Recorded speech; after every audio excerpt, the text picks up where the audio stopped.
Hello, नमस्कार दोस्तों, decode exam में आप सभी का स्वागत है। आज की क्लास में हम लोग डिस्कस करेंगे पास्ट ईयर्स के क्वेश्चंस जो कि इलाहाबाद हाई कोर्ट के विभिन्न परीक्षाओं में पूछे गए प्रश्न हैं। ये प्रश्न जो हैं वो आपके समीक्षा अधिकारी, सहायक समीक्षा अधिकारी, कंप्यूटर असिस्टेंट, अपर निजी सचिव परीक्षा, ग्रुप सी, ग्रुप डी परीक्षा में पूछे गए प्रश्नों को हम डिस्कस कर रहे हैं। और इन पूछे गए प्रश्नों से हम क्या कर रहे हैं, पास्ट ईयर्स के क्वेश्चंस के माध्यम से हम सिलेबस को रिवाइज कर रहे हैं। जैसा कि मैं हर क्लास में कहती हूं कि हम लोग रिवर्स इंजीनियरिंग करें, क्वेश्चंस के माध्यम से सिलेबस को रिवाइज करा रही हूं मैं। अभी की सीरीज में हम लोग डिस्कस कर रहे हैं आधुनिक भारत, और अभी तक मैंने 18 लेक्चर ले लिए हैं। अगर आपने लेक्चर्स को नहीं देखे हैं तो एक बार आप लोग प्लीज़ जाइए प्लेलिस्ट में और एक एक लेक्चर्स को देखिए। तो चलिए अब आज के सेशन को स्टार्ट करेंगे मेरे साथ ऐश्वर्या सिंह के साथ। क्लास में कहीं पर भी किसी भी तरीके का डाउट होगा तो आप लोग मुझे कमेंट बॉक्स में ज़रूर बताएंगे। आज की क्लास को स्टार्ट करने से पहले थोड़ी सी जानकारी मैं आप लोगों को देना चाहूँगी वीडियो क्रैश कोर्स के बारे में। इस वीडियो क्रैश कोर्स में एंटायर सिलेबस को कवर किया गया है वीडियो लेक्चर्स के माध्यम से। यहाँ पर आपको नोट्स प्रोवाइड की जाएगी पीडीएफ के फॉर्मेट में, प्लस आपको टेस्ट सीरीज भी प्रोवाइड की जाएगी जहाँ पर आप अपने परफॉर्मेंस को इवैल्यूएट कर सकते हैं। यहाँ पर क्लास अगर आपको इस कोर्स से रिलेटेड कोई भी इंफॉर्मेशन चाहिए तो आप इस नंबर पर कॉन्टैक्ट करिए। एक एक पॉइंट को, सिलेबस के हर पोर्शन को यहाँ पर वीडियो लेक्चर्स के माध्यम से कवर किया गया है। नोट्स आपको बाइलिंगुअल प्रोवाइड की जाएगी, प्लस टेस्ट सीरीज भी प्रोवाइड की जाएगी। अगर इसके रिगार्डिंग कोई इन्फॉर्मेशन चाहिए तो व्हाट्सएप नंबर पे आप कांटेक्ट कर सकते हैं। चलिए अब आज की क्लास को स्टार्ट करने से पहले हम सुभाष चंद्र बोस से रिलेटेड कुछ इंपॉर्टेंट पॉइंट्स को डिस्कस करते हैं। लास्ट क्लास में हमने एंड किया था सुभाष चंद्र बोस वाले टॉपिक पे, ठीक है। तो यहाँ पर डिस्कस करते हैं। देखिए, जब हम सुभाष चंद्र जी की बोस की बात करते हैं तो सुभाष चंद्र बोस ने आईसीएस क्वालिफाई किया था कब, 1920 में, याद रखिएगा, ठीक है। उस समय आईसीएस जो होता था वो इंग्लैंड में होता था। उसके बाद 1921 में, एक साल के अंदर ही सुभाष चंद्र बोस ने आईसीएस से रिजाइन दे दिया और वो फ्रीडम स्ट्रगल मूवमेंट में लग गए। 1921 से 25 के बीच में हम देखते हैं सुभाष चंद्र बोस ने बहुत एक्टिवली पार्टिसिपेट किया है कांग्रेस में, और इस बीच उनको कई बार जेल भी भेजा गया है। 1927 में सुभाष चंद्र बोस जो है वो जनरल सेक्रेटरी अपॉइंट हो जाते हैं इंडियन नेशनल कांग्रेस के। 1930 में मेयर अपॉइंट होते हैं। याद रखिएगा, हो सकता है कभी परीक्षा में आपको सुभाष चंद्र बोस से रिलेटेड 3-4 स्टेटमेंट दे दे और उसमें एक स्टेटमेंट ये लिखा रहे, he was elected as a mayor of Kolkata in 1930। तो परेशान मत हो जाना कि 1930 में सुभाष चंद्र बोस को क्या कोलकाता का मेयर अपॉइंट किया गया था। हाँ, किया गया था, याद रखना। फिर ध्यान दो, ये 2 ईयर तो बहुत ही इंपॉर्टेंट है और हर पेपर में पूछा जाता है, 1938 और 1939। आप सभी को पता है 1938 का जो हरिपुरा सेशन हुआ था उसकी अध्यक्षता किसने की थी, सुभाष चंद्र बोस ने की थी, ठीक है। फिर उसके बाद 1939 में जो त्रिपुरी सेशन हुआ है, त्रिपुरी कहाँ पर है, ये मध्य प्रदेश में है, याद रखिएगा। तो जो त्रिपुरी सेशन मध्य प्रदेश का हुआ था उसमें सुभाष चंद्र बोस फिर री इलेक्ट हुए थे। इन्होंने किसको हराया था, पट्टाभी सीतारमैया को। और पट्टाभी सीतारमैया को सपोर्ट कौन कर रहे थे, महात्मा गांधी कर रहे थे, ठीक है।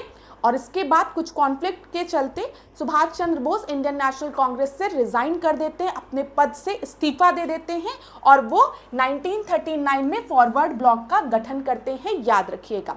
यहाँ पर आपकी परीक्षा में जो प्रश्न बनते हैं वो 1938 से बनता है, हरिपुरा सेशन से, जिसकी अध्यक्षता सुभाष चंद्र बोस द्वारा की गई थी, ठीक है। फिर 1939 से बनता है त्रिपुरी, जो कि मध्य प्रदेश में है, जहाँ पर सुभाष चंद्र बोस री इलेक्ट हुए थे लेकिन बाद में रिजाइन कर देते हैं 1939 में और फॉरवर्ड ब्लॉक का गठन करते हैं। ये बहुत ही महत्वपूर्ण है, पेपर में प्रश्न बनता है, पास्ट ईयर्स के पेपर उठा लो, ठीक है, आपको प्रश्न मिलेंगे यहाँ से। लेकिन यहाँ पर एक पॉइंट ये भी आप जरूर याद रखिएगा कि 1930 में इन्हें मेयर भी अपॉइंट किया गया था कोलकाता का, और 1920 में इन्होंने आईसीएस क्वालिफाई किया था, ठीक है। अब आगे बढ़ते हैं।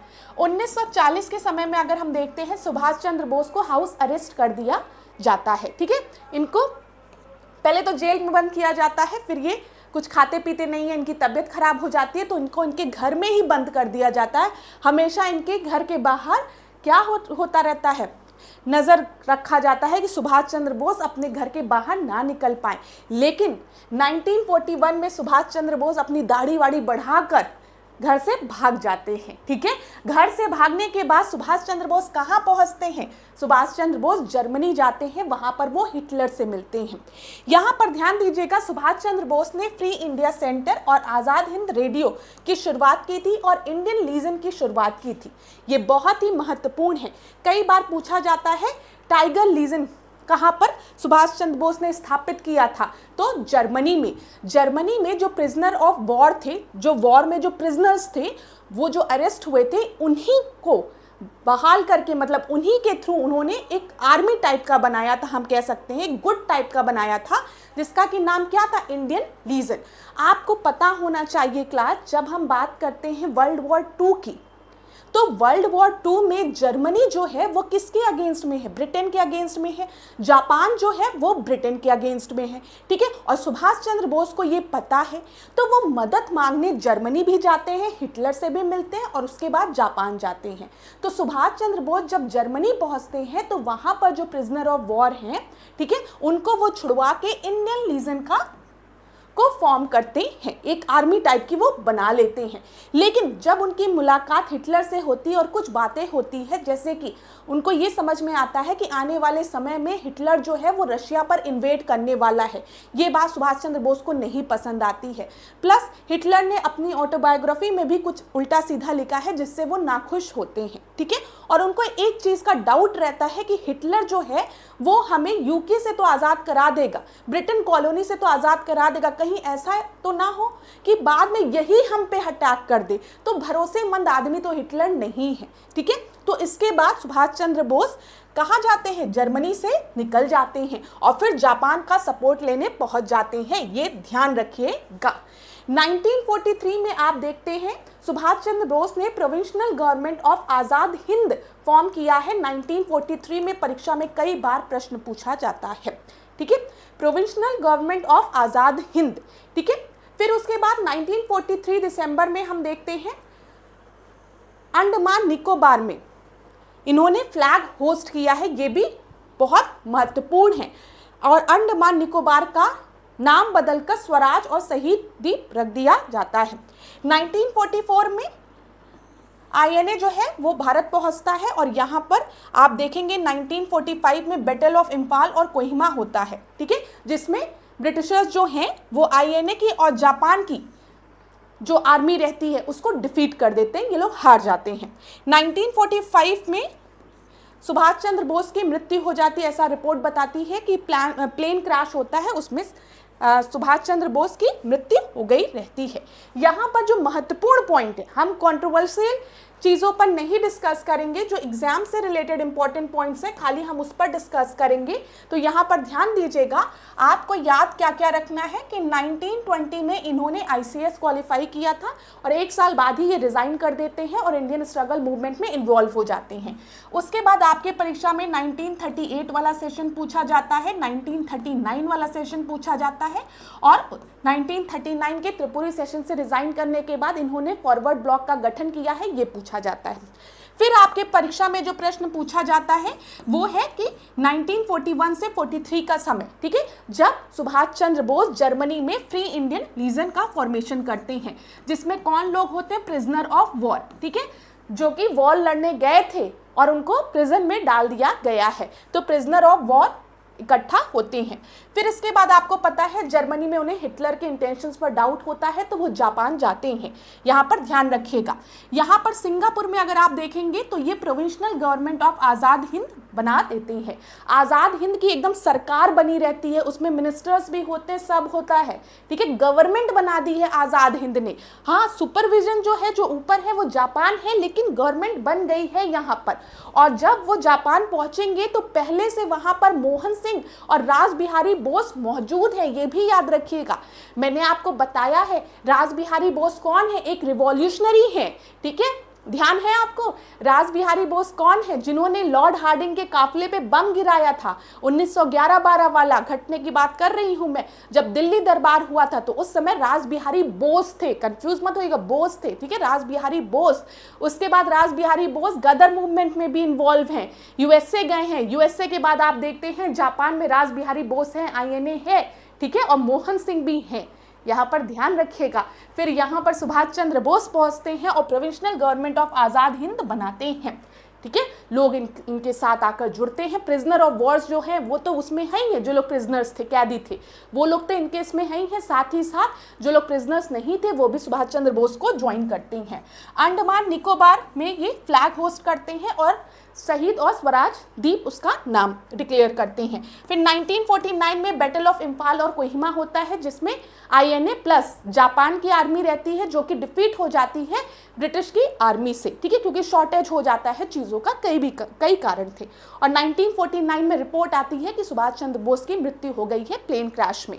ये सारे पॉइंट्स मैंने आपको रिवाइज करा दिए। अब जितने भी प्रश्न आएंगे आपके खुद सॉल्व होते जाएंगे, ये चीज़ आप खुद नोटिस करेंगे। अब ध्यान दो क्लास, यहाँ पर मैं बस आपको सोचने के लिए मैंने इस मैप को इसमें इंक्लूड किया है। ये हमारा भारत है, आपको दिख रहा है, ये क्या है, कोलकाता है, ठीक है। कोलकाता से सुभाष चंद्र बोस कहाँ गए हैं? अगर आप देखेंगे जर्मनी में, यहाँ ये यूरोप है। तो देखो उस समय सुभाष चंद्र बोस किस तरीके से जर्मनी पहुंचे हैं। यहाँ से अगर आप देखेंगे तो सुभाष चंद्र बोस कार से जाते हैं, फिर ट्रेन से जाते हैं, फिर एयर रूट से जाते हैं, मॉस्को पहुंचते हैं, बर्लिन पहुंचते हैं और हिटलर से मिलते हैं। लेकिन हिटलर के इंटेंशन सुभाष चंद्र बोस को बहुत अच्छा नहीं लगता है। तो सुभाष चंद्र बोस क्या करते हैं? सुभाष चंद्र बोस सबमरीन से कहाँ पहुंचते हैं? जापान पहुंचते हैं। और आपको पता है ये रहा सिंगापुर, ठीक है, जहाँ आज़ाद हिंद क्या फॉर्मेशन किया है सुभाष चंद्र बोस ने। और ये अगर आपको दिख रहा होगा ये जापान है। सोचिए, रूट देखिए क्लास, रूट। आज हम भारत के एक कोने से दूसरे कोने नहीं जा पाते हैं और सरकार भी अपनी है, देश भी अपना, तब सब चीज़ अपना, लेकिन तब भी हम सोचते हैं कि ट्रेवल करने के लिए इतना प्लान बनाते हैं। और सुभाष चंद्र बोस को आप देखिए, रूट देखिए क्लास। और आप खुद सोचिए, सब मरीन से यहाँ पर गए हैं, पानी के नीचे जो पनडुब्बी जाती है उससे। तो इमेजिन करिए, जब पढ़ाई को ना एक इंटरेस्ट के साथ पढ़ेंगे, अब याद करके बैठे, हाँ सुभाष चंद्र बोस जर्मनी गए थे, जर्मनी के बाद वहाँ सिंगापुर, जापान, अंडमान निकोबार में फ्लैग होस्ट किए, हाँ ठीक है, लेकिन तुम रूट देखो, दिमाग में खुद ही बना रहेगा। अब बताओ तुम्हें भूलेगा कभी? ऐश्वर्या मैम ने दिखा, यहाँ से सुभाष चंद्र बोस कलकत्ता से निकलते हैं, जर्मनी, हिटलर से मिलते हैं, हिटलर से खुश नहीं होते हैं। तो सुभाष चंद्र बोस यहाँ पर भी फ्री लीजन का फॉर्मेशन करते हैं, टाइगर लीजन का, ठीक है, जो प्रिजनर ऑफ वॉर होते हैं, सेकेंड वर्ल्ड वॉर में जो प्रिजनर्स हैं उनसे मिलकर, ठीक है। और फिर उसके बाद जब उनको इंटेंशन सही नहीं लगता है तो फिर वो जापान जाते हैं, देख लो। फिर उसके बाद आप देखते हो सिंगापुर में आते हैं और यहाँ पर आप देखते हो कि अंडमान निकोबार द्वीप में उन्होंने फ्लैग भी फहराया है। चलो अब प्रश्नों को देखते हैं, इतनी चीज़ तो बता दी, अब प्रश्नों को जल्दी जल्दी डिस्कस करते हैं। अभी बहुत तेजी से प्रश्न आपके लगेंगे। Who formed the Indian National Army in 1942? पूछा गया है 1942 में इंडियन नेशनल आर्मी का फॉर्मेशन किसने किया था? तो यहाँ पर आपको याद रखना है मोहन सिंह ने। B, Allahabad high court RO परीक्षा 2022 में पूछा गया प्रश्न है। यहाँ पर ध्यान रखिएगा क्लास, 1942 में मोहन सिंह ने रास बिहारी बोस के साथ मिलकर, ठीक है, रास बिहारी बोस के साथ मिलकर आईएनए का फॉर्मेशन किया था, आज़ाद हिंद फौज का फॉर्मेशन किया था। ये आपको याद रखना है। मैंने आपको बताया है ना कि जब सुभाष चंद्र बोस पहुंचते हैं तो वहां पर मोहन सिंह और रास बिहारी बोस ने पहले से ही आईएनए का फॉर्मेशन किया है। और जब रास बिहारी बोस सुभाष चंद्र बोस से मिलते हैं तो वो इसकी कमान किसको देते हैं? सुभाष चंद्र बोस को दे देते हैं। तो ध्यान रखिएगा 1942 में आईएनए का फॉर्मेशन हो चुका है, किसके द्वारा? मोहन सिंह और आपको किसका नाम याद रखना है, मेरे साथ बोलो, रास बिहारी बोस का नाम, ठीक है। अब मैं एक चीज और बता दूं आपको, जब आप आधुनिक भारत पढ़ते हैं तो दो लोगों का नाम आता है, एक रास बिहारी बोस है, ठीक है, मैंने इसके पहले के क्लास में भी आपको बताया है, और दूसरे जो हैं वो हैं रास बिहारी घोष, ठीक है, ये याद रखिएगा, घोष हैं। ये जो घोष है वो मॉडरेट हैं, नरम दल के नेता हैं, ठीक है, और ये जो बोस है वो रिवॉल्यूशनरी है, ठीक है, ये याद रखिएगा, रिवॉल्यूशनरी एक्टिविटीज में ये इन्वॉल्व है। आपको अगर याद होगा हमने बात किया था आरबी घोष ने आईएनसी के किस सेशन को प्रिसाइड किया था, बोलते चलो 1907 के सेशन को, जिसको कि सूरत स्प्लिट भी कहते हैं, जहां पर नरम दल गरम दल में बंटवारा हो गया था, ठीक है। इन रास बिहारी बोस की जब हम बात करते हैं तो आईएनए के पहले अगर हम देखेंगे तो दिल्ली दरबार में लॉर्ड हार्डिंग के काफिले पे जिसने बम गिराया था उसके पीछे के मास्टरमाइंड कौन थे, बोला जाता है रास बिहारी बोस थे, याद रखिएगा, ठीक है। फिर उसके बाद ये गदर मूवमेंट के साथ भी जुड़े हैं। गदर मूवमेंट की हम बात करते हैं तो गदर मूवमेंट 1913 में हुआ है, आप सभी को पता है, ठीक है। गदर मूवमेंट कहाँ हुआ है, यूएसए में, सैन फ्रांसिस्को में, तो वहां पर भी रास बिहारी बोस जुड़े हुए थे। उसके बाद ये जापान जाते हैं, ये सारी चीज याद रखिएगा। और जापान की जब हम बात करते हैं तो आईएनए का गठन करते हैं मोहन सिंह के साथ। 1943 में 21 अक्टूबर 1943 को सुभाष चंद्र बोस ने सिंगापुर में भारत की अस्थायी सरकार बनाई थी, ये ध्यान रखिएगा। आजाद हिंद फौज का नेतृत्व किसे सौंप देते हैं, रास बिहारी बोस सुभाष चंद्र बोस को सौंप देते हैं कि आज से आईएनए का नेतृत्व मैं आपको देता हूं, ठीक है। और फिर 21 अक्टूबर 1943 को सुभाष चंद्र बोस ने सिंगापुर में भारत की पहली अस्थायी सरकार बनाई थी, जो चीज मैंने आपको यहां पर बताई है, ध्यान दीजिएगा। देखो एक एक पॉइंट देखते हुए चलो, कंफ्यूजन ना हो। यहाँ पर देखो 1943 में अगर आप देखेंगे पहले ये साउथ ईस्ट एशिया जापान का सपोर्ट लेते हैं, ठीक है। फिर उसके बाद 1943 अक्टूबर में ये provincial government of Azad Hind बनाते हैं, ठीक है। कहाँ कब किस डेट में, 21 अक्टूबर 1943 को सिंगापुर में, याद रखिएगा। अब सारे प्रश्न आपके लगेंगे और कभी भी गलत नहीं होंगे। अगला प्रश्न देखते हैं, भारतीय स्वतंत्रता संग्राम के दौरान निम्नलिखित में से किसने फ्री इंडियन लीजन नामक सेना बनाई थी। तो मैंने आपको बताया था सुभाष चंद्र बोस जो हैं वो सबसे पहले कहाँ पहुंचते हैं, जर्मनी पहुंचते हैं। जर्मनी में वो फ्री इंडियन लीजन का फॉर्मेशन करते हैं, जो कि एक सेना है जिसमें जो प्रिजनर ऑफ वॉर हैं उनको मिलाकर इन्होंने एक सेना बनाई थी जर्मनी में, ठीक है। किसने बनाई थी, सुभाष चंद्र बोस ने बनाई थी। सी आपका सही उत्तर है, समझ में आ रहा है। चलो आगे बढ़े, यहां पर एक बार इसको पढ़ दूं मैं ताकि आप लोगों को और चीजें क्लियर हो। भारतीय स्वतंत्रता संग्राम के दौरान सुभाष चंद्र बोस ने फ्री इंडियन लीजन नामक सेना का गठन किया था। फ्री इंडियन लीजन भारतीय स्वयंसेवकों द्वारा गठित एक पैदल सेना रेजिमेंट थी। यह सेना द्वितीय विश्व युद्ध के दौरान अंग्रेजों के खिलाफ लड़ने के लिए जर्मनी के सहयोग से, दिख रहा है जर्मनी में बनाई थी इन्होंने, जर्मनी के सहयोग द्वारा भारतीय युद्ध कैदियों और यूरोप में प्रवासियों से बनी हुई थी, ठीक है, प्रिजनर ऑफ वॉर्स थे। इस सेना को हम टाइगर लीजन के नाम से भी जानते हैं। तो टाइगर लीजन, फ्री लीजन का फॉर्मेशन सुभाष चंद्र बोस ने कहां पर किया था, जर्मनी में किया था, याद रखिएगा। अब देखो निम्नलिखित में से देश में सुभाष चंद्र बोस ने टाइगर लीजन का आयोजन किया था, बताओ, सही टिक लगा के आओगे ना, आंसर पता है सबको। टाइगर लीजन, फ्री लीजन कहां पर सुभाष चंद्र बोस ने फॉर्म किया था, जर्मनी में, ठीक है। बी आपका सही उत्तर है। अगर आप देखेंगे तो इसमें जो आपकी संख्या थी उसमें कितने लोग थे, 3000 लगभग लोग थे। आप सोचिए दूसरे देश में जाके जो प्रिजनर ऑफ वॉर हैं उनको इकट्ठा करके, कैदियों को इकट्ठा करके इन्होंने एक सेना बना दी, आर्मी बना दी, वो भी हिटलर के देश में जाके। आसान बात है? नहीं है आसान बात। जब आप पढ़ोगे पूरा भारत की हिस्ट्री तो आपको समझ में आएगा कि हर कोई अपना अपना युद्ध लड़ रहा था।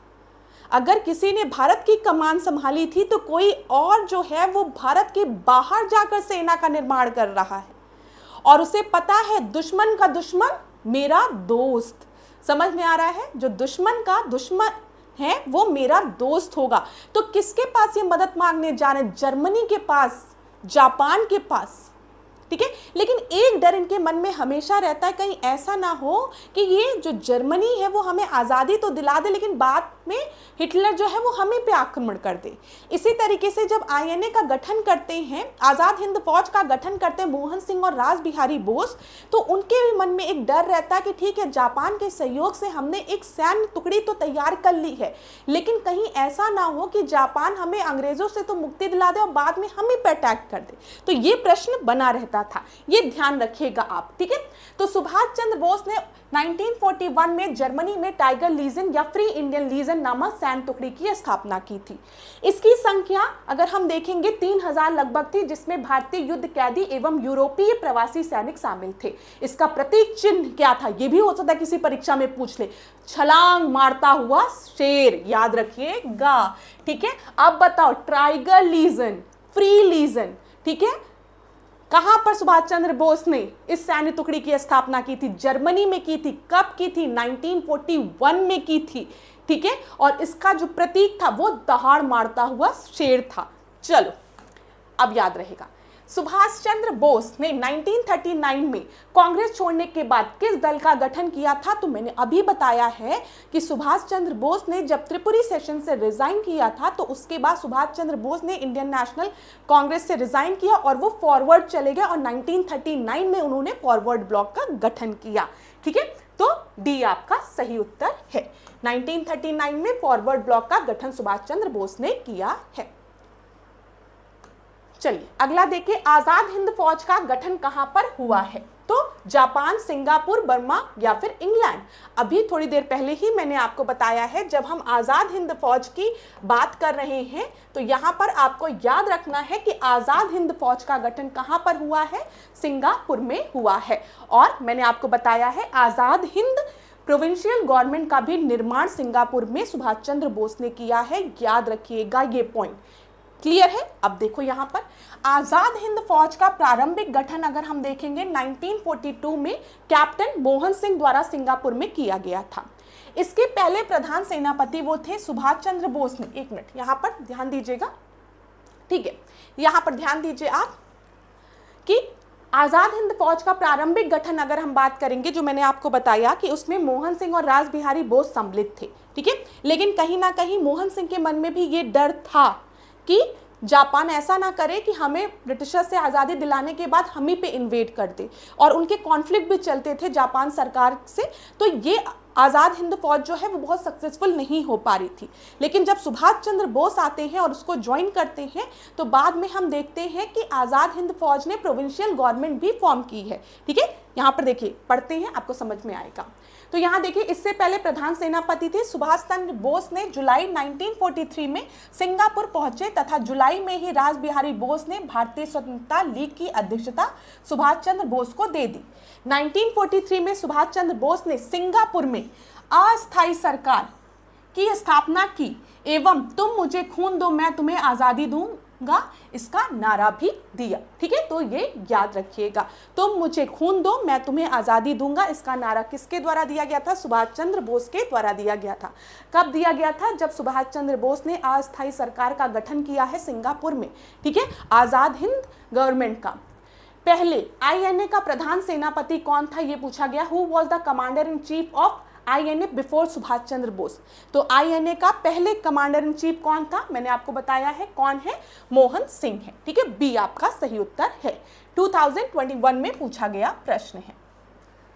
यहां पर देख लीजिए, सुभाष चंद्र बोस के सेनापति बनने से पूर्व आईएनए के प्रधान सेनापति मोहन सिंह थे। कैप्टन मोहन सिंह ने उन ब्रिटिश सेना के सिपाही जिन्होंने जापान के समक्ष आत्मसमर्पण कर दिया था को लेकर मलाया में 15 दिसंबर 1941 को आजाद हिंद फौज का गठन किया था। सुभाष चंद्र बोस को आईएनए की कमान रास बिहारी बोस द्वारा बैंकॉक मलेशिया में सौंप दी गई थी। चलिए, बाद में इनको सौंप दी गई थी।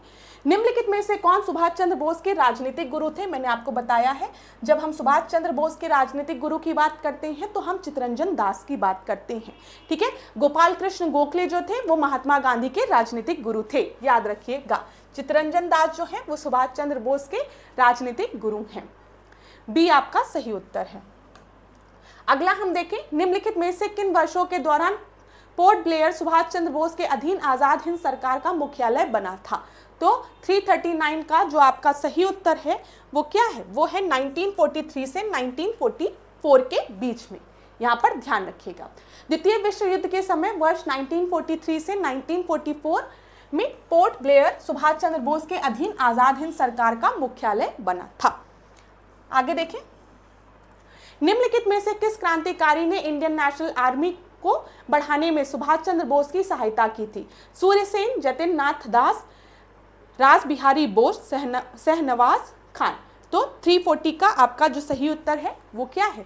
340 का जो आपका सही उत्तर है वो है रास बिहारी बोस। इतनी देर से मैं आपको बता रही हूँ कि 3 नाम आपको याद रखने हैं, मोहन सिंह, रास बिहारी बोस और सुभाष चंद्र बोस का नाम, ठीक है, जब हम आईएनए की बात कर रहे हैं। आगे बढ़े। कप्तान लक्ष्मी स्वामीनाथन के नेतृत्व में भारतीय राष्ट्रीय सेना की महिला रेजिमेंट को डैश कहा जाता था।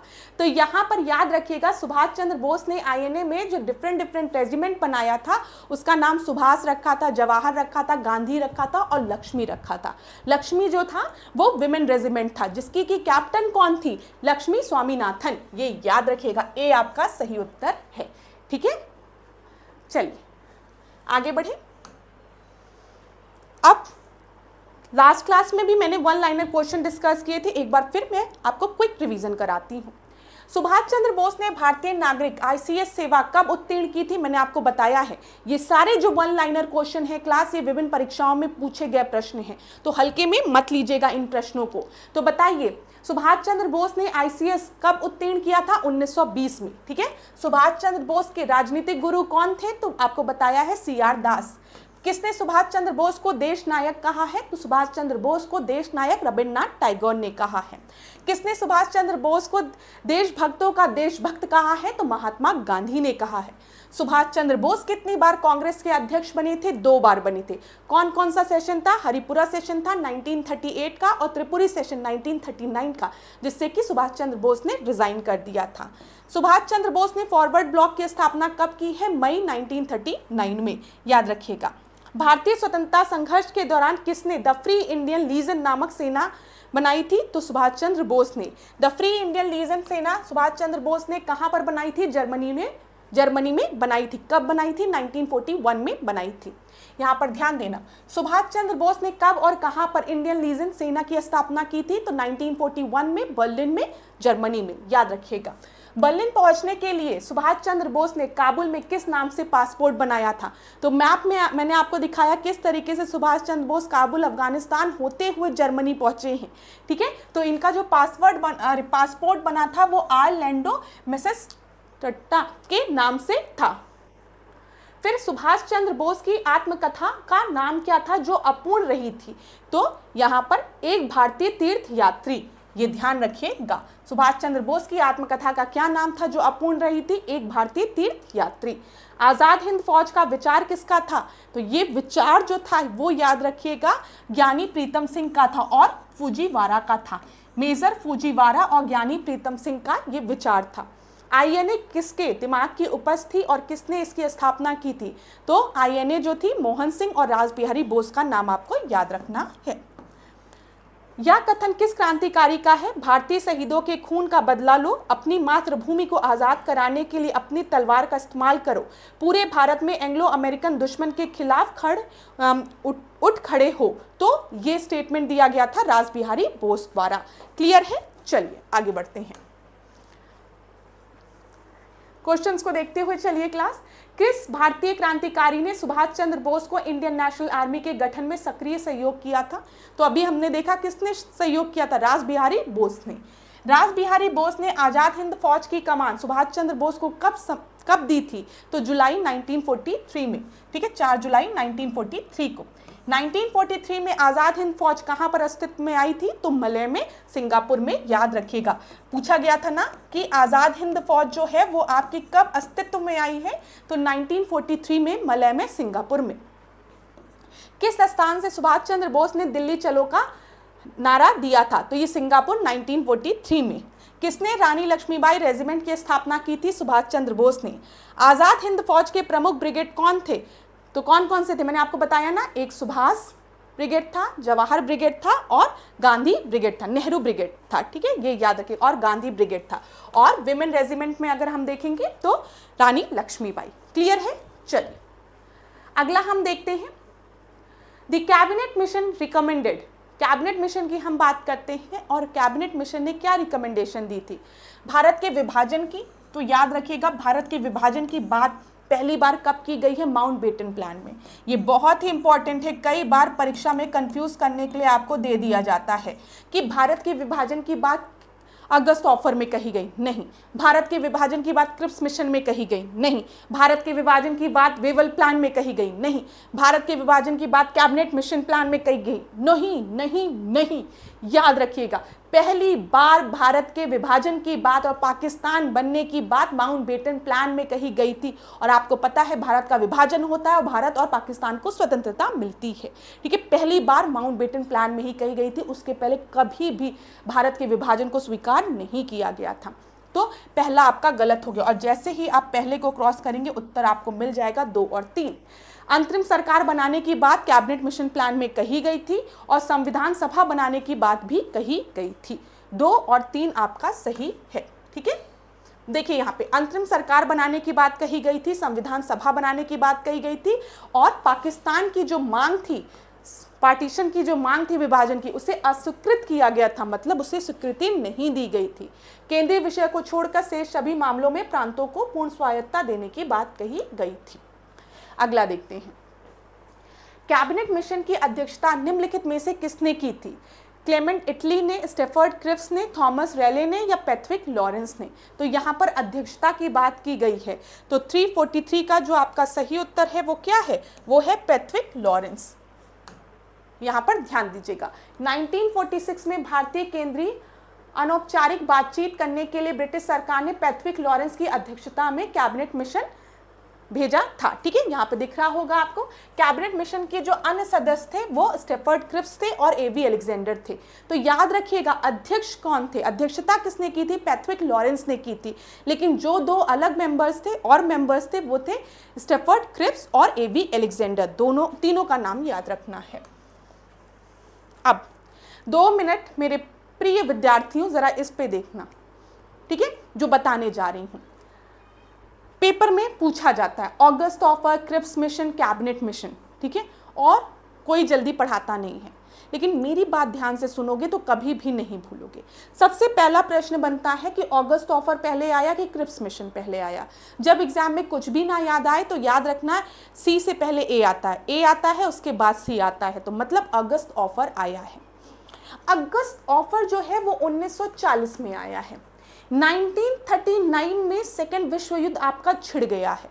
ठीक है, और 1939 में ही मैंने आपको बताया है जो लिंथगो है उसने क्या कहा है कि जो भारतीय हैं वो सेकेंड वर्ल्ड वॉर में हमारा साथ देंगे, मतलब हमारे तरफ से लड़ेंगे, जैसा कि उन्होंने फर्स्ट वर्ल्ड वॉर में किया था। लिंथगो के मन में आया, उसने डिक्लेयर कर दिया। इंडियन नेशनल कांग्रेस मुंह फुलाकर बैठ गई। इंडियन नेशनल कांग्रेस ने कहा भाई साहब 1918 वाला समय जो था वो अलग था, जब हमारे यहाँ के मेन लीडर जो थे गांधी जी और बाल गंगाधर तिलक, आप यहाँ के यूथ से कहते थे कि चलिए प्रथम विश्व युद्ध में आप साथ दीजिए अंग्रेजों का, ये हमें स्वराज की प्राप्ति कराएंगे, ये हमें सेल्फ रूल देंगे। और आपने हमें क्या दिया था? आपने हमें जलियांवाला बाग कांड कर दिया, हमारे यहाँ रॉलेट एक्ट लिया, ना ना ना ना। और आज जब फिर आप पे मुसीबत आई है, सेकेंड विश्व युद्ध चल रहा है, द्वितीय विश्व युद्ध चल रहा है, तो आप लड़िए ना, हम भारतीयों को क्यों सम्मिलित कर रहे हैं, हम लोग साथ वाथ नहीं देंगे। और डिक्लेयर कर दिया, देखो लिंथगो ने। अरे बाप रे बाप, इंडियन नेशनल कांग्रेस आज 1937 के इलेक्शन में हमने देखा था कि 11 में से 8 प्रोविंस में तो आईएनसी इस समय है। आपने इतनी बड़ी पार्टी से एक बार सलाह मशवरा भी नहीं किया, इनसे पूछा भी नहीं कि भाई सेकेंड विश्व युद्ध में आप हमारा साथ देंगे नहीं देंगे, नहीं पूछा, डिक्लेयर कर दिया खुद ही से। इंडियन नेशनल कांग्रेस ने कहा हम रिजाइन करते हैं अपने पद से। आईएनसी के सभी मेंबर्स ने रिजाइन कर दिया जब लिंथगो ने बिना परमिशन लिए या बिना बताए ये डिक्लेयर कर दिया कि दूसरे विश्व युद्ध में भारतीय हमारा साथ देने वाले। उन्होंने कहा तब ऐसी पार्टी का मतलब ही क्या, ऐसी सीट का मतलब ही क्या जब हमें हमारा से सलाह मशवरा ही नहीं किया जा रहा है।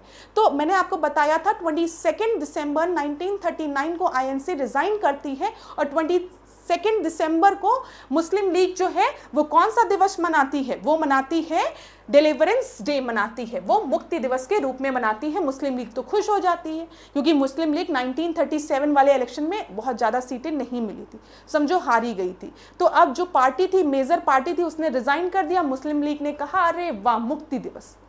अब यहाँ पे अलग अपना कहानी चल रही है और यहाँ पर हमारे यहाँ के जो लीडर्स हैं उन्होंने कहा हम सेकेंड विश्व युद्ध में साथ वाथ नहीं देने वाले आपके।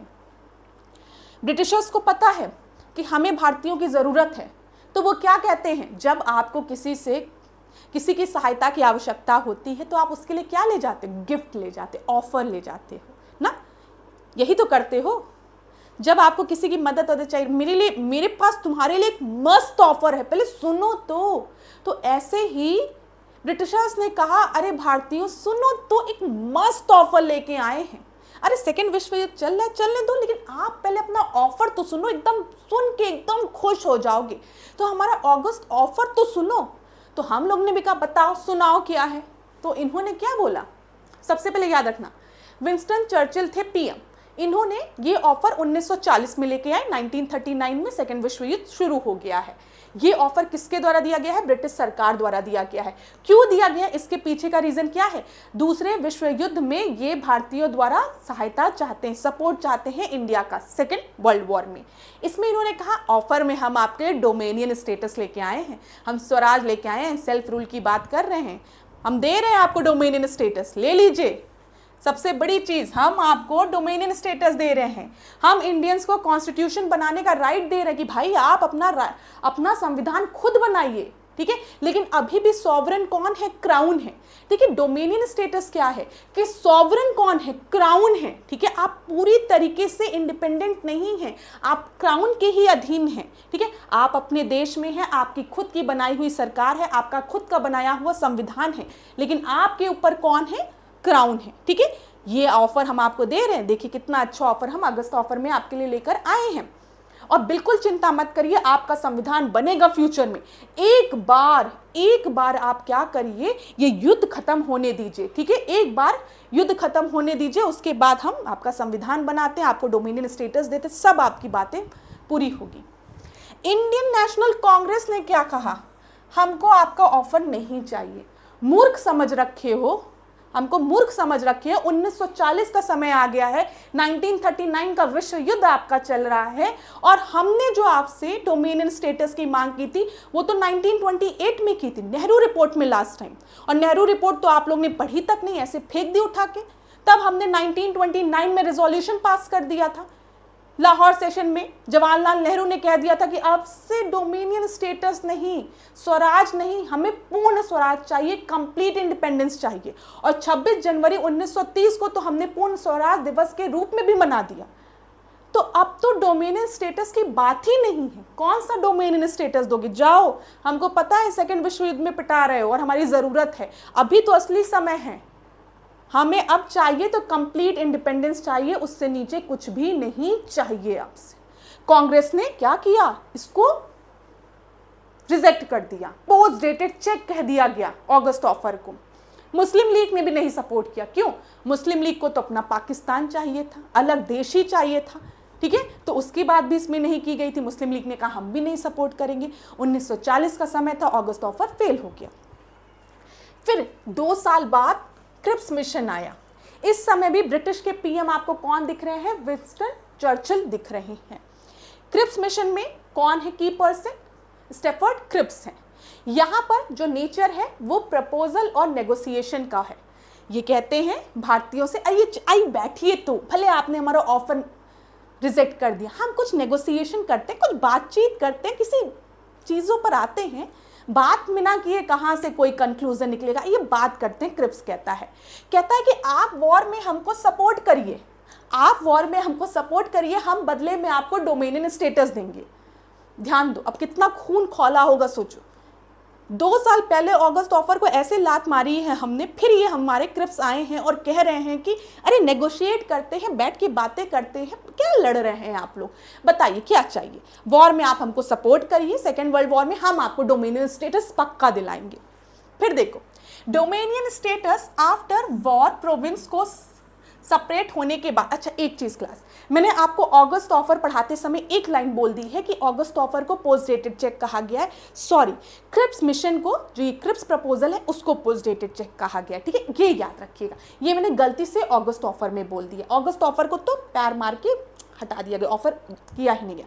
क्रिप्स मिशन को पोस्ट डेटेड चेक कहा गया। ये प्रश्न पूछा जाता है कि किसने क्रिप्स मिशन को पोस्ट डेटेड चेक कहा है, महात्मा गांधी ने, याद रखिएगा। ठीक है, क्लियर हो गया, डाउट नहीं हुआ होगा ना। चलो अब यहीं पे आते हैं। तो इन्होंने क्या कहा कि एक बार वॉर खत्म हो जाने दीजिए, उसके बाद हम आपको डोमिनियन स्टेटस देंगे। हम वॉर खत्म होने के बाद कॉन्स्टिट्यूएंट असेंबली बनाएंगे, संविधान सभा बनाएंगे, और ये जो संविधान सभा है वो भारत का संविधान लिखेगी। अरे वाह। और मैं आपको एक चीज और बता दूं, क्रिप्स मिशन में जो प्रोविंस हैं, जो प्रांत हैं, अगर वो चाहें तो भारत के साथ रहे, नहीं तो वो अलग भी रह सकते हैं, वो उन पर निर्भर करेगा। ठीक है, फिर यहां पर देखिए, फिर कांग्रेस और मुस्लिम लीग दोनों रिजेक्ट कर देगी। मुस्लिम लीग क्यों रिजेक्ट करती है? क्योंकि क्रिप्स मिशन में अभी भी पाकिस्तान की डिमांड को फुलफिल नहीं किया गया, अलग देश की बात नहीं की गई। हाँ, बोला गया है कि प्रोविंस के पास ये अथॉरिटी है, अगर चाहे तो रहे सेंटर के साथ, नहीं तो चले जाए, लेकिन पाकिस्तान की डिमांड को नहीं फुलफिल किया गया। कांग्रेस कहेगी भाई समझ में नहीं आया, 2 साल पहले अभी अगस्त ऑफर को लात मारा है, आप फिर से अगस्त ऑफर के बाद क्रिप्स मिशन ले आए हैं। हमें डोमिनियन स्टेटस चाहिए ही नहीं, हमको तो पूर्ण स्वराज चाहिए, हम आपके प्रपोजल को नहीं स्वीकार करेंगे। संविधान सभा का गठन, संविधान बनेगा, अरे ये सब लालच हम समझ गए। संविधान सभा का गठन होगा, ठीक है, इंटरिम सरकार बनेगी, हमारा संविधान बनेगा, और भारत को क्या चाहिए? पूर्ण स्वराज चाहिए, कंप्लीट इंडिपेंडेंस चाहिए। हम किसी का डोमिनियन स्टेटस नहीं स्वीकार करेंगे। ये बात अगर स्वीकार करते हो तो ठीक है, नहीं तो टाटा बाय बाय। लेकिन ये बात क्रिप्स मिशन में नहीं लिखी गई है, इस वजह से इसको पोस्ट डेटेड चेक भी कहा गया है। ठीक है, फिर इसके बाद देखो, कैबिनेट मिशन 1946 में आया है। 40 के बाद 2 साल बाद आप देखते हैं क्रिप्स मिशन आता है। ठीक है, क्रिप्स मिशन के अगर हम देखें 4 साल बाद जो है कैबिनेट मिशन आता है। ध्यान रखना, +2, ठीक है, +4। कैबिनेट मिशन कब आता है? 1946 में आता है। यहां पर देखो क्या बोला गया है, ध्यान दीजिएगा। ये क्लेमेंट इटली है, यहाँ पर जो ब्रिटिश पीएम है ये बदल चुके हैं। देखो, विंस्टन चर्चिल, अब कौन आ गए हैं? क्लेमेंट इटली आ गए हैं। ये चीज क्लियर है। ठीक है, इसमें आपके कैबिनेट मिशन में कौन कौन थे मैंने आपको बताया। अध्यक्ष कौन है? पैट्रिक लॉरेंस है, ठीक है, और यहाँ पर स्टेफर्ड क्रिप्स है और AB अलेक्जेंडर है। तीनों का नाम याद रखिएगा। कैबिनेट मिशन में 3 मेंबर कौन है? लॉरेंस है, क्रिप्स है और अलेक्जेंडर है।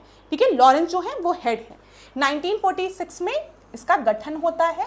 फुल कॉन्स्टिट्यूशनल प्लान की बात यहाँ पर की जाती है, पावर ट्रांसफर और कॉन्स्टिट्यूशन बनाने की बात की जाती है, लेकिन यहाँ पर यूनाइटेड इंडिया की बात की जाती है। ध्यान रखिएगा, यूनाइटेड इंडिया, अभी भी कैबिनेट मिशन में कहीं पर भी भारत के विभाजन की बात नहीं की गई है। यहाँ पर पावर ट्रांसफर की बात की गई है, कॉन्स्टिट्यूशन बनाने की बात की गई है, लेकिन यूनाइटेड इंडिया की बात की गई है। ठीक है, no partition initially. Federal structure होगा, संघीय ढांचा होगा, जिसमें संघ और राज्य होंगे, प्रोविंस होंगे, प्रांत होंगे। ठीक है, कॉन्स्टिट्यूएंट असेंबली बनेगी, याद रखिएगा। यहाँ पर प्रोविंस को ग्रुप बनाया गया है ABC में। ठीक है, ये ग्रुप जो है एक जगह अगर हम देखेंगे तो हिंदू मेजॉरिटी में है और मुस्लिम मेजॉरिटी के बेसिस पे इन ग्रुप को बनाया गया है। ठीक है, इनिशियली इसको एक्सेप्ट किया गया है, लेकिन बाद में इसे भी क्या किया गया? रिजेक्ट कर दिया गया है।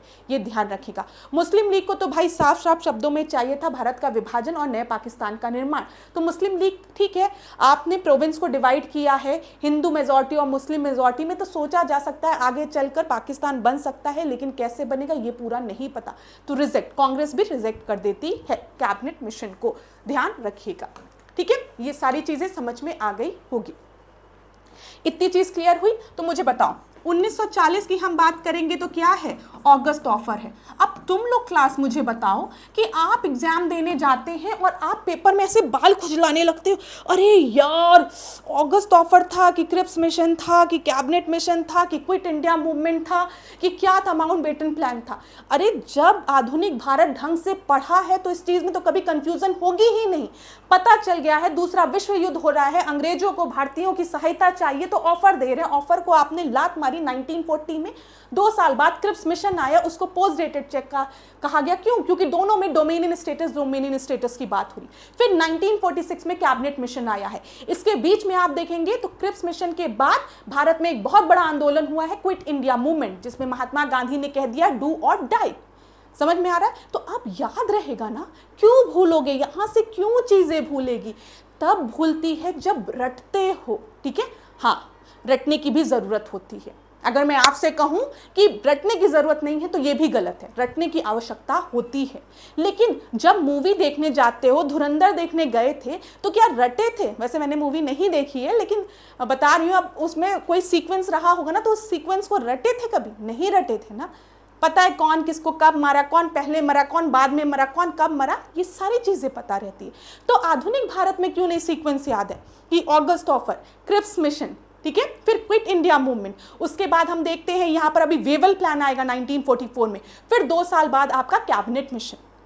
तो जब पता है कहानी तब कभी भी नहीं भूलेगा। एग्जैक्ट डेट भूल सकते हो, अगर एग्जामिनर ने एकदम ठान लिया है कि बच्चों का एकदम बाल नोच लेंगे तो वो कहेगा कि एग्जैक्ट डेट बतानी है आपको, ठीक है। जैसे क्विट इंडिया मूवमेंट जो था वो शुरू हुआ था 2 अगस्त 1942 को, 3 अगस्त 1942 को, 8 अगस्त 1942 को, 9 अगस्त 1942 को। तब हो सकता है कुछ बच्चे कंफ्यूज हो जाएं, लेकिन जिन्होंने भी पढ़ा उनको पता है 8 अगस्त 1942 को, ठीक है, ये याद रखिएगा। तो ये चीज़ है, लेकिन हम लोग को याद तो हो रहा होगा, हो रहा है याद तो कमेंट बॉक्स में बताओगे मुझे, ध्यान देना। अब चलो यहाँ पर आओ।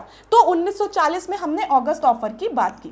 1942 में मैंने आपको बताया क्या आया, क्रिप्स मिशन आया, ठीक है, क्रिप्स मिशन आया। बोलो मेरे साथ, बोलते चलो।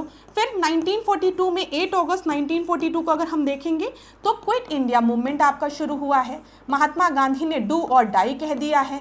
सारे जो आपके बड़े बड़े लीडर हैं उनको अरेस्ट कर लिया गया है। कौन सा ऑपरेशन था? ऑपरेशन 0 आवर था। सब याद हो गया होगा आप लोगों को, एक एक चीज़ मैंने डिस्कस की है आप लोगों से, ठीक है। अब 1944 में अगर क्लास आप देखोगे ना तो वेवल प्लान आता है, थोड़ा अभी हम लोग इसको भी डिस्कस करेंगे। वेवल प्लान आता है।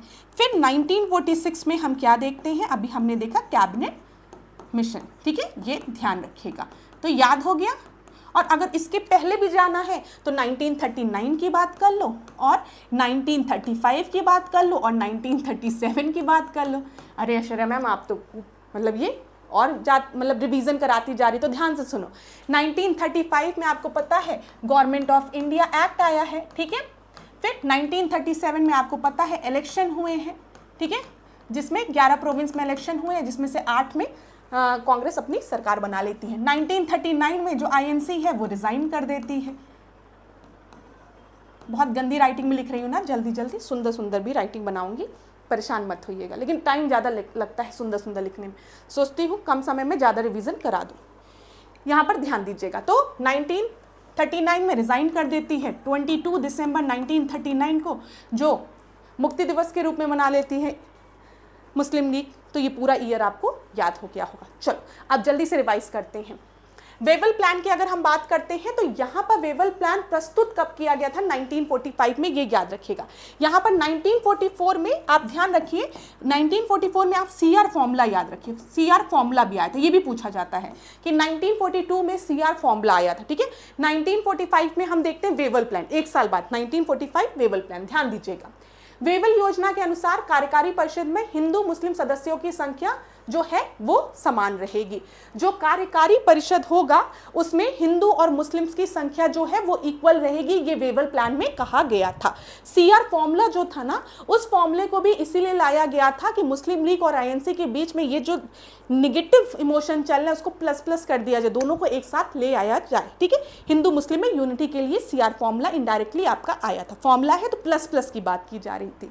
उसके एक साल बाद 1945 में याद रखिएगा वेवल प्लान, 45 याद रखिएगा, यहाँ पे मैंने 44 लिख दिया था, 45 याद रखिएगा। वेवल प्लान का ठोस परिणाम क्या था? शिमला सम्मेलन बुलाया गया था वेवल प्लान को डिस्कस करने के लिए। शिमला सम्मेलन का आयोजन कब हुआ है? जून 1945 से जुलाई 1945 के मध्य। किस वाइसरॉय ने शिमला सम्मेलन कराया था? वेवल ने, क्योंकि वेवल ही वेवल प्लान लेके आया है। उसके बाद शिमला सम्मेलन हुआ है, ठीक है, जिसमें कि मेन पर्पस यही था शिमला सम्मेलन का कि चलिए आइए बैठिए हम लोग बात करते हैं। शिमला देखो ना, थोड़ा ठंडा प्लेस है ना, जून जुलाई का समय है, तो कहाँ डिस्कस, दिल्ली विल्ली में तो एकदम रहा ही नहीं जाएगा, तो इसीलिए शिमला में बुलाया। गर्मी लगती थी ना, वो लोग आते थे।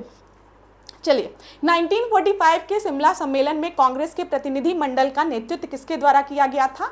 तो याद रखिएगा, आईएनसी को शिमला सम्मेलन में किसने नेतृत्व किया था? तो मौलाना अब्दुल आज़ाद ने। ये आपको याद रखना है। 1945 के लॉर्ड वेवल द्वारा आयोजित शिमला सम्मेलन में अछूतों का प्रतिनिधित्व किसने किया था? शिवा राज ने किया था। ये दोनों पॉइंट याद रखिएगा, किसी परीक्षा में पूछे गए हैं, ये सारे प्रश्न जो हैं पूछे गए हैं। तो वेवल प्लान आपका 14 जुलाई 1945 को प्रस्तुत किया गया था, जिसको डिस्कस करने के लिए शिमला सम्मेलन हुआ। इसमें क्या बोला गया था कि कार्यकारी परिषद जो है, जो एग्जीक्यूटिव काउंसिल है, उसमें मुस्लिम और हिंदुओं की संख्या समान होगी, ठीक है। और शिमला कॉन्फ्रेंस आपका कब होता है? अब ये हम कभी नहीं भूलेगा, ये याद रहेगा। वेवल है तो वेवल प्लान आया। मैम ने बताया था बड़ी गर्मी थी तो दिल्ली में वो अपने प्लान को डिस्कस नहीं कर सकता था, तो इसीलिए वो शिमला गया। उसने कहा आओ, जून जुलाई का समय है, शिमला में बैठ के डिस्कस करते हैं। कहा कि एग्जीक्यूटिव काउंसिल में हम हिंदू और मुस्लिम्स को इक्वल रिप्रेजेंटेशन देंगे, किसी के साथ भी कोई भी भेदभाव नहीं करेंगे। इंडियन नेशनल कांग्रेस को किसने रिप्रेजेंट किया था? मौलाना अब्दुल कलाम आज़ाद ने। 1945 में जो वेवल द्वारा शिमला सम्मेलन हुआ था, उसमें अछूतों को किसने रिप्रेजेंट किया था? शिवा राज ने। याद रखिएगा। चलिए आगे बढ़े। मुंबई में नौसैनिक विद्रोह कब हुआ था? 1946 में। ये भी बहुत इंपॉर्टेंट है।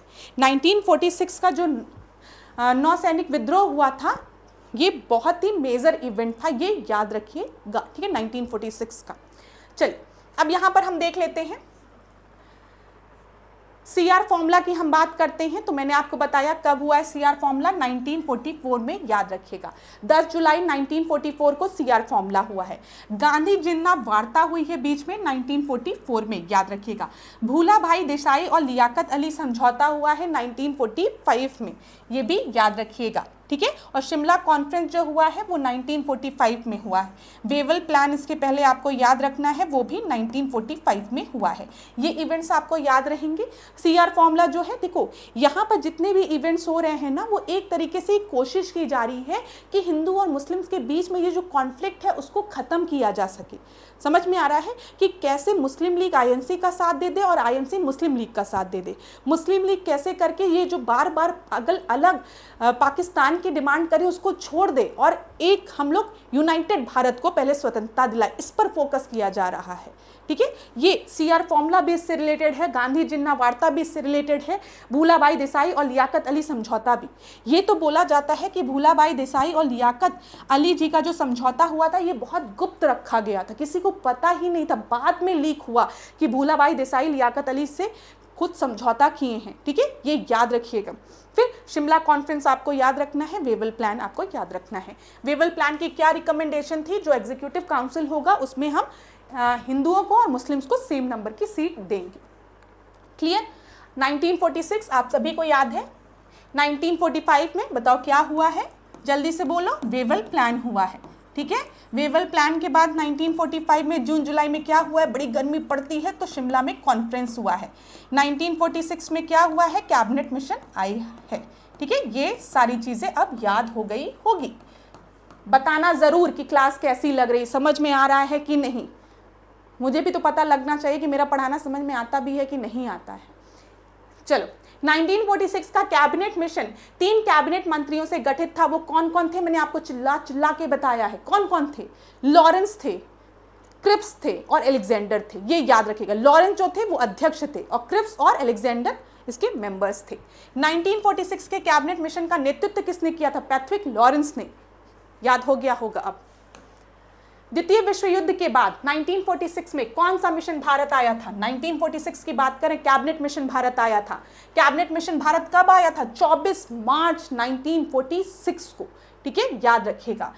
इसका प्रस्ताव मई में आया और इसमें अभी भी भारत को विभाजन मुक्त रखने की आकांक्षा थी, ठीक है, ये याद रखिएगा।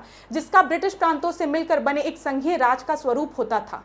उपयुक्त उद्धरण का संबंध किससे है? तो मैंने आपको बताया कि कैबिनेट मिशन में भी अभी हमने यूनाइटेड भारत की बात की है, हमने भारत के विभाजन की बात नहीं की है। हाँ, हमने प्रोविंस की बात की है, प्रांतों को बनाने की बात की है, और वो किस बेसिस पे कि मुस्लिम जहाँ पे मेजॉरिटी में है वो और हिंदू मेजॉरिटी में, लेकिन भारत के विभाजन की बात नहीं की गई है 1946 में कैबिनेट मिशन में भी।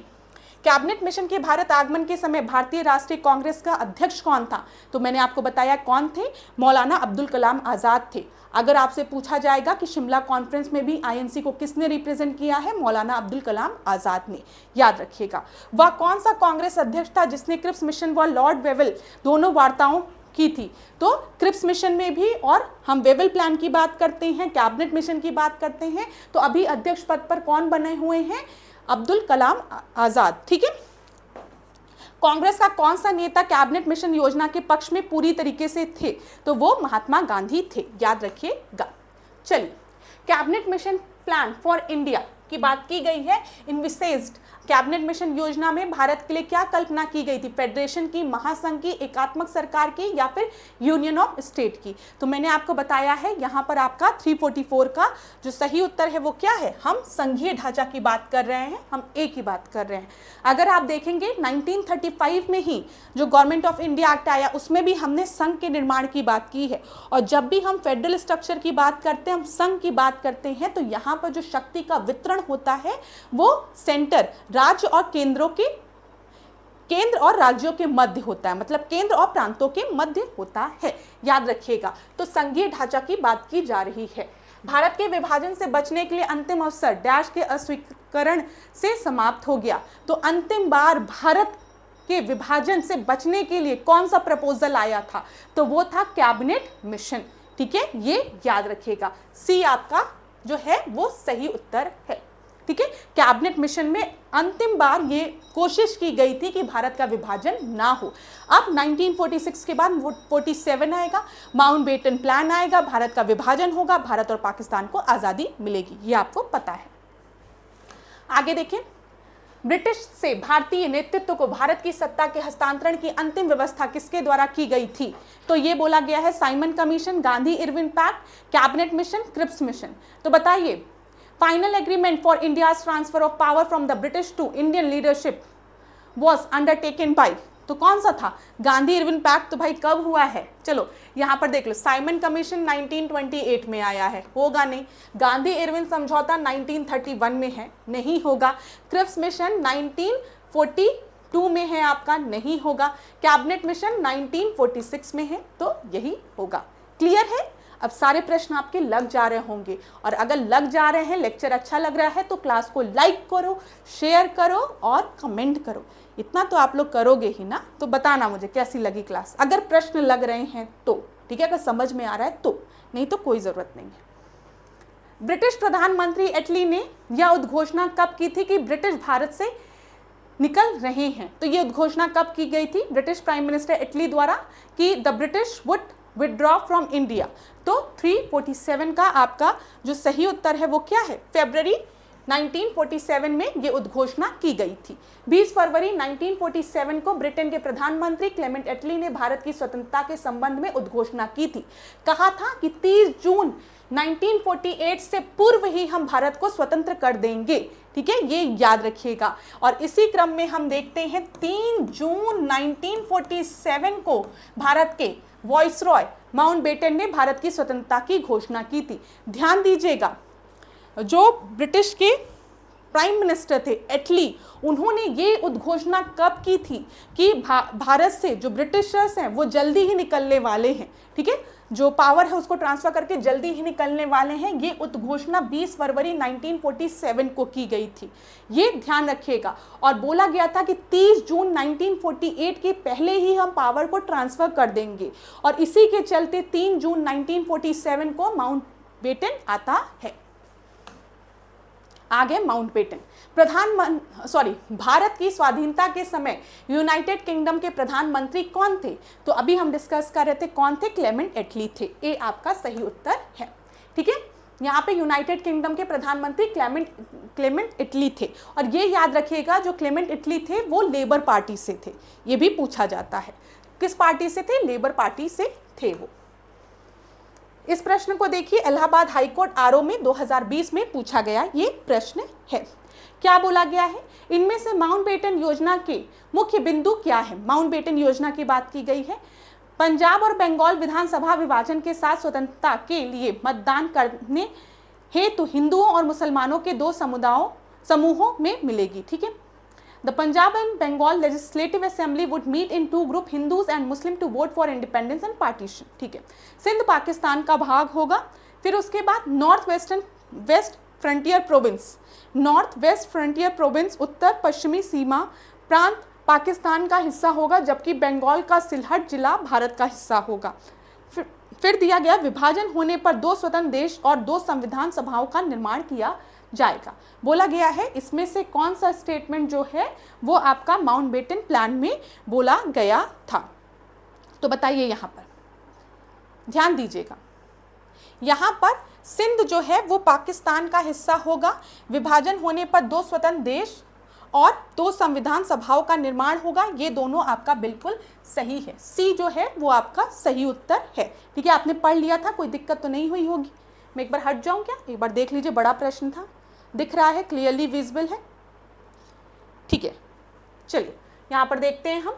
लॉर्ड वेवल के स्थान पर माउंटबेटन तत्कालिक गवर्नर जनरल बनकर भारत आया था, और कब आया था? 3 जून 1947 को वो भारत आया था। ठीक है, ये याद रखिएगा, माउंटबेटन प्लान कहा जाता है।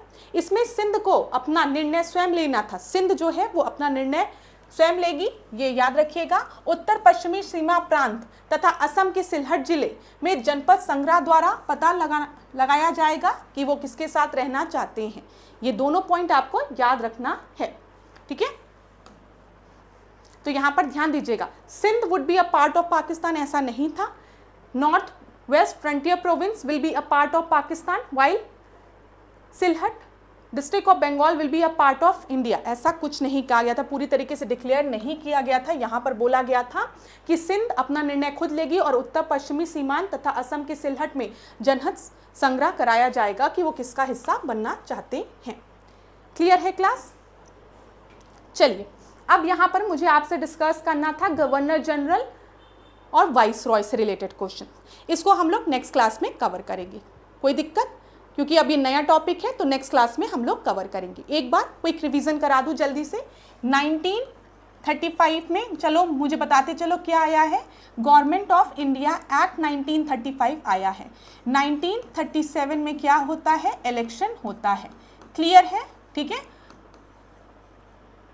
ठीक है। 1939 में वर्ल्ड वॉर 2 में इंडिया पार्टिसिपेट करेगी, ये डिक्लेरेशन कर दिया जाता है, और आईएनसी जो है वो क्या करती है? रिजाइन कर देती है। ठीक है। 1940 में अगस्त ऑफर आता है, अगस्त ऑफर आता है, याद रहेगा। 1942 में क्रिप्स मिशन आता है।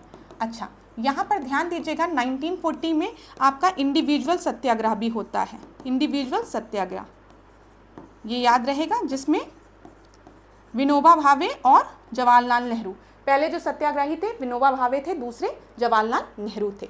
1942 क्रिप्स मिशन हो गया। उसके बाद 1944 में हम देखेंगे तो क्या हो गया आपका यहाँ पर 1944, 1945, 1944 में आपका सीआर फॉर्मूला, बस याद रखिएगा, फॉर्मूले की बात करते हैं तो प्लस माइनस की हम बात करते हैं, तो इसमें प्लस माइनस रिलेशनशिप हम किसकी बात कर रहे हैं? आईएनसी और मुस्लिम लीग की। ठीक है, ऐसे याद रहेगा। 1945 में आपका वेवल प्लान हुआ, और जून जुलाई में 1945 में क्या हुआ? शिमला कॉन्फ्रेंस हुआ। ये प्लान है। 1945 में क्या हुआ? शिमला कॉन्फ्रेंस हुआ, याद रहेगा। ठीक है, फिर उसके बाद 1946 में क्लास हम चले। 1946 में मैंने आपको बताया कैबिनेट मिशन, आखिरी बार ये उम्मीद की गई थी कि भारत का विभाजन ना हो, और 1947 में माउंटबेटन प्लान। क्लियर है? तो बताओ, याद हो गया? अब कभी रटोगे? नहीं रटोगे? और अगर समझ में आ गया है तो क्लास को लाइक और शेयर ज़रूर कर देना, और बता देना कमेंट बॉक्स में कि मैम समझ में आ गया है। इतना काम ज़रूर कर देना। चलो, अब ये सारे प्रश्नों को हम लोग नेक्स्ट क्लास में डिस्कस करेंगे, बिल्कुल भी आप लोग परेशान नहीं होंगे। आधुनिक भारत तो मैं आप लोगों को पढ़ा दूंगी। तो आज के सेशन को यहीं पे एंड करते हैं। नेक्स्ट क्लास में आपसे मिलते हैं नए प्रश्नों के साथ। तब तक लास्ट में जाते जाते एक ही बात कहूँगी, खूब पढ़िए, खूब आगे बढ़िए। कहीं पर भी कोई भी दिक्कत होगी तो क्लास आप लोग मुझे बताएंगे ज़रूर। पूरी डिकोड एग्जाम की टीम आप लोगों के साथ है, लेकिन आप लोगों को पढ़ना तो खुद ही पढ़ना, मतलब पढ़ना आप ही लोगों को है, ठीक है। बस हम आपका साथ दे सकते हैं। कहीं पर भी दिक्कत होती है बताइएगा। आधुनिक भारत का कोई भी टॉपिक आपको नहीं समझ में आता है, ऐश्वर्या मैम को बताइए कमेंट बॉक्स में, मैं आपको पढ़ा दूंगी। तो बस आज के सेशन को यहीं पे एंड करूंगी, इतना ही समय आप लोग का लूंगी और ईश्वर से प्रार्थना करूंगी कि आप लोग खूब पढ़ें, खूब आगे बढ़ें और जल्दी से भाई आप लोगों का सिलेक्शन हो और उस सिलेक्टेड कैंडिडेट के लिस्ट में आप लोगों का नाम हो। लेकिन मेहनत करते रहिएगा।